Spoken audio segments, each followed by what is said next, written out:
आज हम डीएलएड का जो 21 नवंबर 2025 को जो एग्ज़ाम हुआ था उसके हम मैथ का पोर्शन करने वाले हैं। आइए चेक करते हैं कौन कौन से आपके सवाल सही हैं और कौन कौन गलत है। इसमें पहला सवाल बोला गया 2/3 8/15 10/21 का एलसीएम निकालना है हमें। तो हम इसमें क्या करेंगे, जो एलसीएम जब निकालना होता है भिन्न जैसे सवालों में, तो अंश का हम एलसीएम निकालते हैं और हर का क्या निकालते हैं, एचसीएफ। अगर एचसीएफ पूछता तो ठीक है, इसका उल्टा कर देते, अंश का एचसीएफ और हर का एलसीएम। तो देखिए कैसे करना है इसे। तो 2/3 8/15 10/21 ना। तो उसको ऐसे लिख लीजिए, 2/3 8/15 और 10/21। तो देखिए 2 8 10 का एलसीएम कितना हो जाएगा, 2 1 कम 2 2 चौको 8 2 5 10 5 चौको 20 40 हो जाएगा। नीचे का एचसीएफ देखिए कितना आ जाएगा, 3 15 और 21 का, यहाँ भी 3 का मल्टीपल है, यहाँ भी 3 का, यहाँ भी 3 का, तो 3 आ जाएगा। तो ऑप्शन कितना आ जाएगा इसका, डी। पहले का क्या आ जाएगा, ऑप्शन डी। हफ्ते 13 से 1/3। अगला देखिए क्या है, तीन क्रमिक छूट दे रखी है हमें, 10% की, 12% की और 5%। हमें इस किसके समतुल्य ये पूछ रहा है हमसे। तो सबसे इसके आसान तरीका कैसे करने का, आप तीनों जो बट्टा दे रखा है फिर 100 से माइनस कर लीजिए। 90, ये 100 में से 12 घटाया 88, 100 में से 5 घटाया 95, और तीन संख्याएं दे रखी है ऊपर, नीचे दो बार 100 की गुणा कर दीजिए। अगर दो संख्याएं होती तो एक बार 100 की गुणा करते।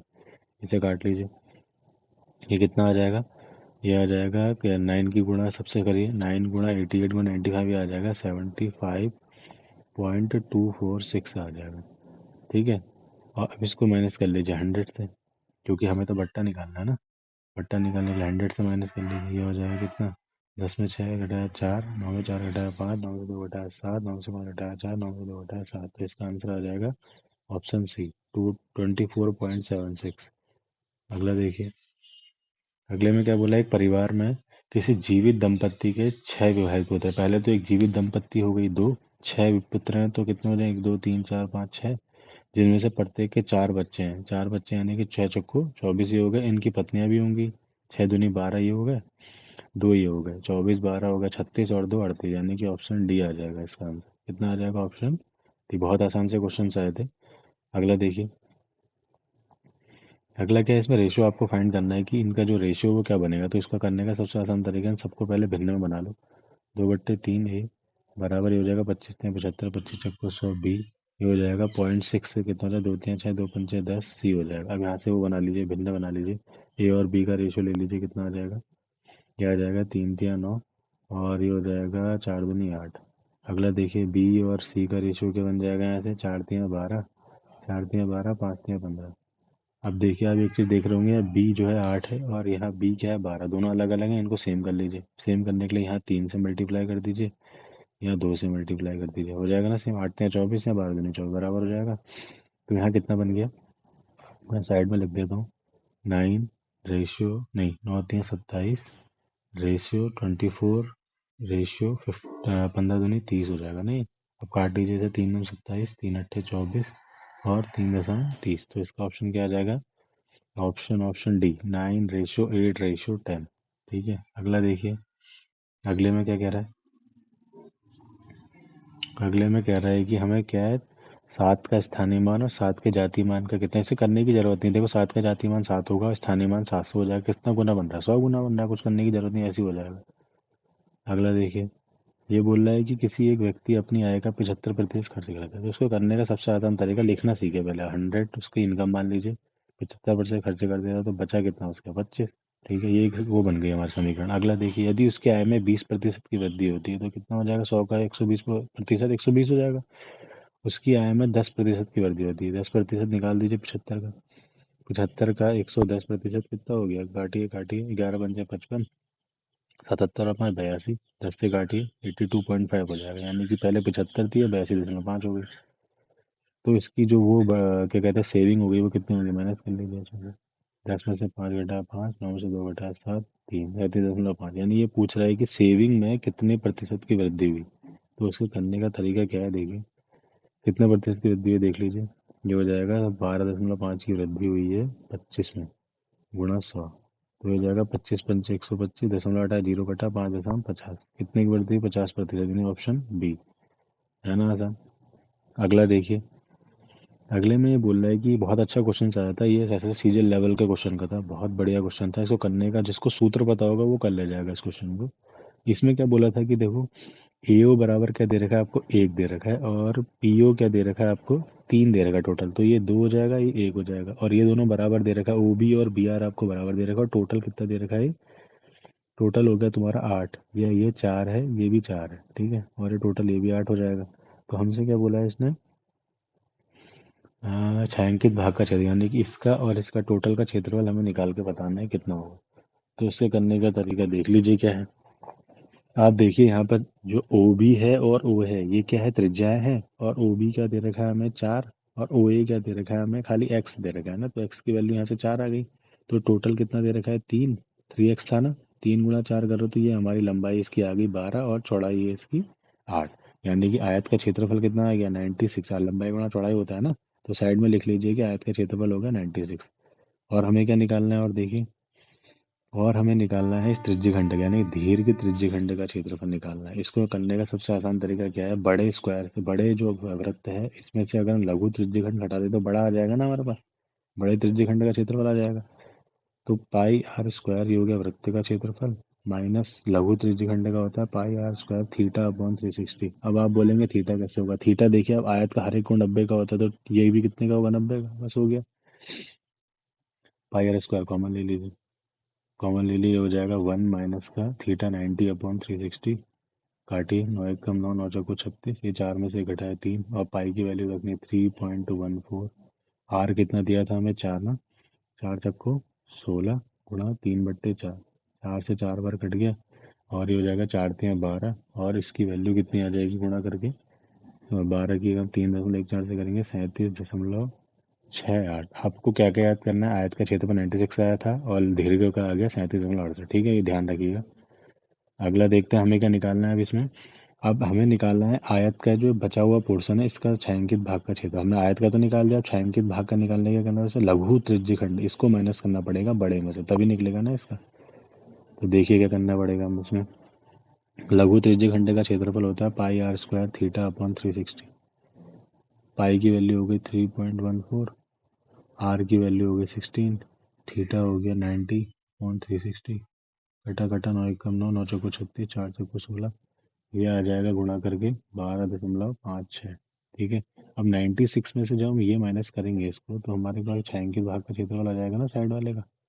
माइनस करो, 96.1256, ये आ जाएगा 83.44, ये आ गया इसका क्षेत्रफल। ये जो बचा हुआ पोर्शन है हमें निकालना है इसका भी और इसका भी, दोनों को जोड़ के। और इसका हमने कितना निकाला था वहाँ पर? 37.68, याद है? इसको जोड़ लीजिए, 37.68 में इसको जोड़ लीजिए, ये कितना आ जाएगा? ये आ जाएगा 121.12, ये हमारा ऑप्शन हो जाएगा, ऑप्शन बी। अब देखिए कितना आसान सा क्वेश्चन था, बस इसमें सूत्र जिसको पता होगा वो इस क्वेश्चन को कर ले जाएगा, है ना। अगला देखिए, अगले में क्या बोला है इसने? अगले में बोला है कि एक स्कूल में लड़के और लड़कियों का अनुपात 3:2 है। 3:2 दे रखा है, तो हम उसको 300 और 200 मान लेते हैं अपनी सहूलियत से, क्योंकि आसान हो जाएगा करना, है ना। 300 लड़के हैं और 200 लड़कियां। यदि बोला 20% लड़के हैं वयस्क हैं और 25% लड़कियां वयस्क हैं, तो वयस्क ना होने की वो निकालना प्रतिशत ना। अगर 20% लड़के वयस्क हैं तो 80% वयस्क नहीं होंगे, गुणा 80 कर दीजिए, और यहाँ कर दीजिए 75% की। ये हो जाएगा 8 3 24, 240 हो जाएगा, और यहाँ आ जाएगा 25 3 75, 25 चक्को 100, ये 20 5 3 15, 150 आ जाएगा। 150 लड़कियाँ ऐसी जो वयस्क नहीं है, लड़के ऐसे हैं जो वयस्क नहीं है, 240। हमें वयस्क ना होने की प्रतिशतता निकालनी ना, तो उनको जोड़ दीजिए। 0 5 4 9 2 1 3, टोटल है कितने? 500, गुणा 100, 100 पंजे 500, 5 7 35, 9 से 5 8 4, यानी 78% लोग ऐसे हैं जो वयस्क नहीं है। बहुत आसान सा क्वेश्चन था। अगला देखिए, अगले में क्या बोला है? अगले में बोल रहा है कि एक समचतुर्भुज का क्षेत्रफल 240 है, इसका एक विकर्ण 16 है, तो दूसरा क्या होगा? इसको जिसको सूत्र पता होगा वो कर ले जाएगा। समचतुर्भुज का क्षेत्रफल क्या होता है? 1/2 d1 इंटू d2, जहाँ d1 क्या है? एक विकर्ण, d2 क्या है? दूसरा विकर्ण। बस क्षेत्रफल कितना दिया? 240, 1/2, एक विकर्ण दे रखा 16, दूसरा हमें निकालना है, बस सिंपल है, काट दीजिए। 2 8 16, 8 3 24, तो कितना आ गया विकर्ण? 30, कुछ करना ही नहीं था इसमें। अगला देखिए, अगले में क्या बोला है इसने? ये तो बहुत आसान सा क्वेश्चन, जिसको वर्गमूल पता है वो कर ले जाएगा इस क्वेश्चन को। इस क्वेश्चन को ऐसे ही कर सकते हैं आप, देखो 225 किसका होता है? 15 का, ये हो जाएगा 15, 154 में जोड़ेंगे 15, 169 हो जाएगा, 13 हो जाएगा, यानी कि 13 इसका वर्गमूल हो जाएगा 169 का। ये 13 इसमें जोड़िए कितना हो जाएगा, 8 3 11, 121 हो जाएगा। 121 होता है 11 का। 11 में जोड़ेंगे 25 तो कितना हो जाएगा, 36। 36 किसका होता है, 6 का। फिर 10 में 6 जोड़ेंगे 16। 16 किसका होता है, 4 का। तो एक्स की वैल्यू आ गई 4। ये हमें इसमें पुट करनी है। रखिए, ये हो जाएगा कितना हो जाएगा, ये 4, 4 तक 16, और ये हो जाएगा 33/16 हो जाएगा। अब हमें इसे क्या करना है, यहाँ पर मल्टीप्लाई करना है। 16 से 2 56 हो जाएगा। 256 में अगर 33 जोड़ेंगे तो कितना आ जाएगा, 6 3 9, 5 3 8, और 289/16 हो जाएगा। 289/16। 289 किसका होता है, 17 का, 16, यानी कि 17/16 होता है 4 का, यानी कि 17/4। ऑप्शन सी हो जाएगा, है ना आसान। अगला देखिए, अगले में क्या बोल रहा है कि हमें इकाई का अंक फाइंड करना है।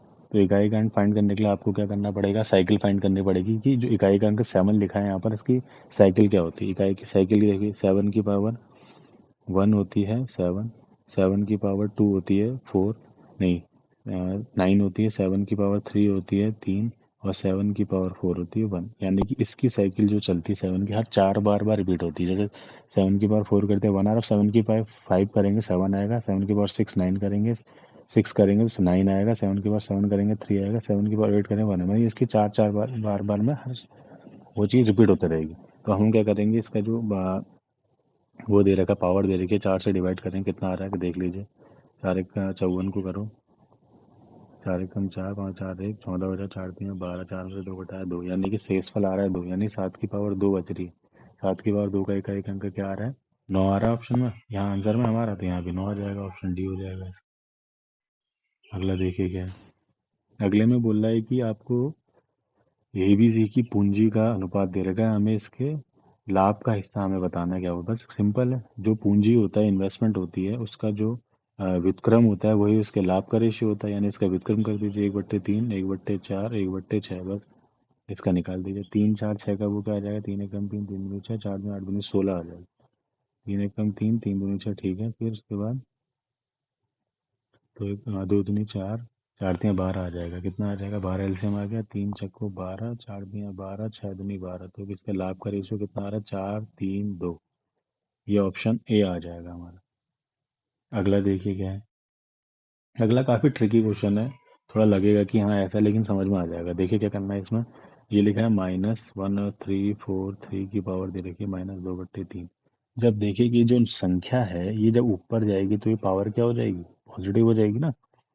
हो जाएगी पॉजिटिव, तो क्या करेंगे इसे, -3 4 3 की पावर 2/3 हो जाएगा। अब हमें पता है 3 4 3 किसका होता है, 7 की पावर 3 का होता है ना, तो 2/3 हो जाएगा। 3 से 3 कट जाएगा, और -7 की पावर अगर सम संख्या है तो आंसर हमारा क्या होता है, पॉजिटिव, यानी 49। अब आप सोचेंगे ये मैंने कैसे करा, अगर आपको पता है ए की पावर -m होती है तो 1/a करेंगे तो कितना हो जाएगा, m हो जाएगा ना, पॉजिटिव हो जाएगी वैल्यू। बस इसकी तरह से करा हमने। अगला देखिए क्या है, अगले में बोला है कि पहली 10 विषम संख्याओं का वो बताइए। पहली 10 क्रमागत विषम प्राकृतिक संख्याओं का योग क्या होगा, ये हमसे पूछ रहा है। तो हम क्या करेंगे इस टाइप के क्वेश्चंस में, इसका सूत्र है, सीधे सीधे सूत्र है इसका, तो 10 n² है। क्या होता है विषम संख्याओं की क्रमागत प्राकृतिक संख्याओं का सूत्र, क्या होता है n²। 10 का पूछा, 10 दशम 100, कितना हो जाएगा 100। कुछ नहीं करना है इसमें। अगला देखिए, अगला हमसे पूछा निम्नलिखित भिन्नों में से कौन सा समूह जो है अवरोही क्रम में है। पहले आप देख रहे होंगे हर ऑप्शन में संख्याएं चारों की चार सेम। आपको कुछ नहीं करना है, आपको क्या करना है, इनका डिफरेंस निकाल के सबको, इनका जो डिफरेंस है वो सेम कर दीजिए। 4/7, 9/17, 5/11, और 7/16, सबका डिफरेंस देख लिए। यहाँ 3 आ रहा है, यहाँ 17 में से 9 घटाया 8, यहाँ 11 में से 5 घटाया 6, 16 में 7 घटाया, ये सेम कर लीजिए। सेम करने के लिए एलसीएम निकाल दीजिए इनका।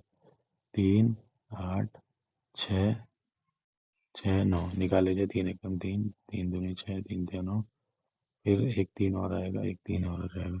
यहाँ से कितना, 2 एकम 2, 2 चौको 8, 4 दूनी 8 तिया 24, 24, 24 तिया ये 72, यानी 72 आ गया हमारे पास। यहाँ से काट लीजिए, 3 दूनी 6, 7 3 चौको 3 दूनी 6, 7 3 चौको 12, 24 4 चौको 16, 4 दूनी 96 आ गया यहाँ पर। यहाँ पर देखिए 8 9 72, 9 9 81, छः एकम छः, सात में छः एक, छः दूनी बारह, बारह पंजे 60। यहाँ 9 थे 72, 8 7 थे 56। तो सबसे बड़ी संख्या कौन सी है? ये। फिर उसके बाद ये, उसके बाद ये, यानी कि जो पहला ऑप्शन है वही सही है, हमें कुछ करने की जरूरत नहीं पड़ी, हमारा पहले से ही हो गया, हमने एक ऑप्शन उठाया, वही सही और अवरोही क्रम में है। अगला देखिए। अगला हमसे पूछा है कि एक समबाहुभुज के आंतरिक कोणों का योग 1440 डिग्री, तो बहुभुज की भुजाओं की संख्या क्या है? तो इसका सबसे आसान तरीका सूत्र क्या है? थीटा बाई 360 है ना। अगर हम 1440 बट्टे 360 कर दे तो हमारा आंसर आ जाएगा। ये कितना हो जाए? 12 3 36, 12 12 144, 3 चक्को 12। तो और गुणा है,